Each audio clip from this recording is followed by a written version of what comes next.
Oh, I'm sorry, Ken. Lieutenant Columbo, Mr. Franklin. How you doing? Well, the question is, how you doing, Lieutenant? Well, I'm afraid we just got started. Has Jim been found yet? Has he been found yet? Why, did somebody tell you he was gone? Lieutenant, I just spent several hours driving up here from San Diego. You must know that this story is on every news station. Oh, right, yeah. Gee, I should have thought of that. Well, has he been found? Gee, I'm afraid not, no. What, were you visiting friends in San Diego? He has a place there, a cabin. Oh, away for the weekend. Gee, that's nice. Could we get back to my question? Have you come up with any leads, any clues? It's a little early for that. Early? Seems to me your men are standing around just marking time. Could I have a drink, love? I could use one myself. Thanks. I'll tell you something, Lieutenant. See, if Mrs. Melville were on this case, oh, she'd be leaps and bounds ahead of you by now. Is that the lady in the books? That's right. You see, she would have figured it out that this is not just someone missing. This is a professional killing. Take a look at that. Put it on the desk. Just drop it. Because of the fingerprints, you know. Well, Jim's fingerprints are all over that, so are mine. What is it? What's it look like? It's a list of names. Look at that. Musto, Delgado, Hathaway, Westlake. Sound familiar? Yeah, kind of. Well, they should. That's a list of some of the top men in organized crime on the West Coast. L.A., Vegas, Frisco. I don't understand. Well, it's painfully obvious. One of these men had Jim killed. Really? Why? Tell me something. How long have you been a lieutenant, Mrs. Melville would have put that together like that. Oh, look, I'm willing to take all the help I can get. All right, let me see if I can explain it to you. See, my partner and I decided to split, go our separate ways. I'm sure Joanna must have mentioned that to you. Yeah, she said something about that. Did she also mention the fact that Jim wanted to do some serious writing? Hey. Uh-huh. Wait a minute. Dawning on you now? Yeah. Knew you'd get it. But that's only the tip of the iceberg. You see, Jim was researching a complete and factual expose of all West Coast organized crime. I mean, he was going around asking some pretty embarrassing questions, probing, compiling dossiers. That's why they searched this office. Apparently they got everything but that list.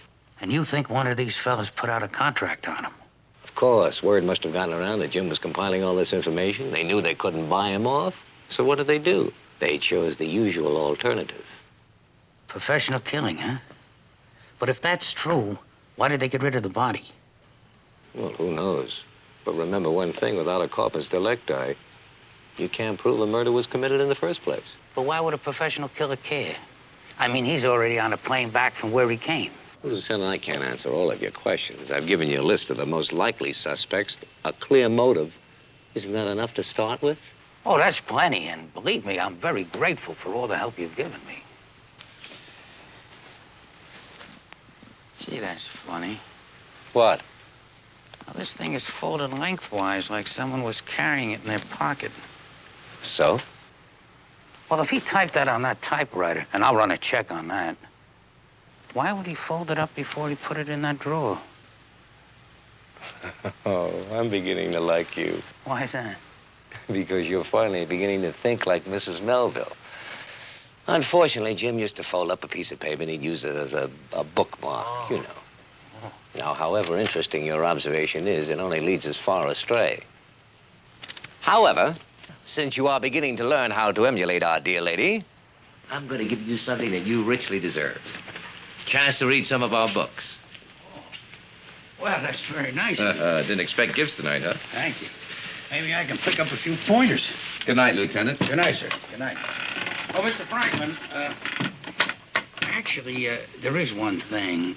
Not that it makes that much difference. What is it? When Mrs. Ferris called you and told you her husband got shot, you jumped in a car and drove right back to L.A., is that right? That's right. You know, me, I'd have taken a plane. I mean, it's a big airport, and they run every half hour. It'd have been a lot faster. Well, that's true, but in a situation like that, who thinks clearly? And look at it this way. You add up all the time it takes to drive to and from an airport, how much time do you really save?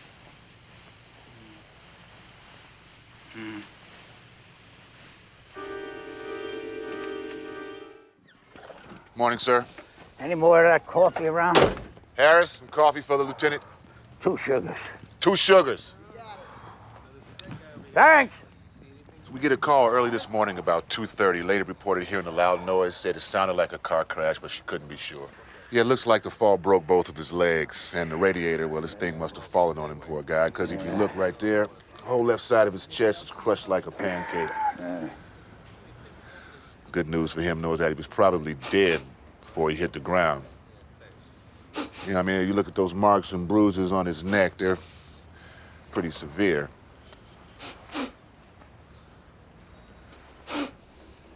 I'm sure that his heft, you know, his neck just snapped. You say that office is up on the 4th floor? Yes, sir. Is there a John up there? Sir? A bathroom? Yes, bathroom. 4th floor, suite 424.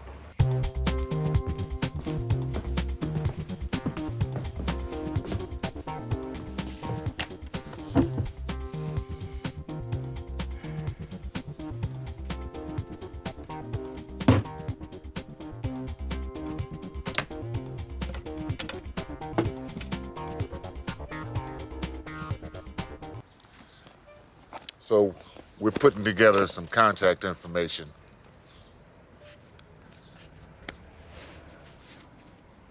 On his employers.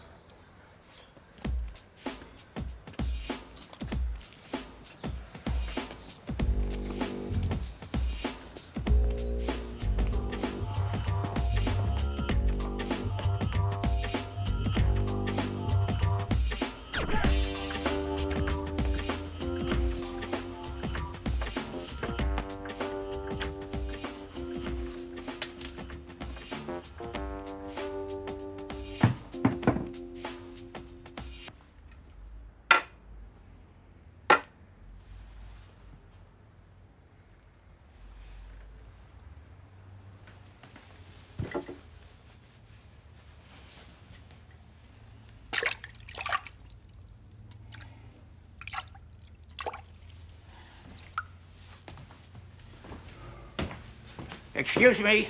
Sir? The suicide note, can you tell me where it was found? Over on the computer, sir. Harkins? Harkins! The computer with the suicide note. Has that been dusted for prints? No, sir. Didn't seem necessary on the suicide. Did you smell his breath? Whose breath, sir? The victim's. It smells of mouthwash. Go ahead.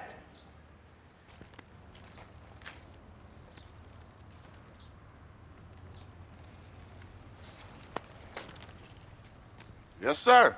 Faintly minty, I suppose. You see this? No, sir. It's a toenail. And there's 9 more of them up here in the toilet. He cut his toenails. Okay. So, It just doesn't strike me as the kind of thing you do before you hang yourself off the side of a building. A swig of mouthwash and, what do you call it? A pedicure, right? More like getting ready for a woman than a suicide. Things just about covered in prints, all the same, most likely belonging to the deceased. You said just about. That's the funny thing. Every key has the same basic print pattern, except for the letters E and I. And what sort of pattern do they have? They don't have anything. You mean they're blank? Yes, sir. There are 12 E's here, right? And 11 I's. 12 E's, 11 I's, that's right. There are more E's and I's than any other letter. But where are the prints? But where are the prints, exactly?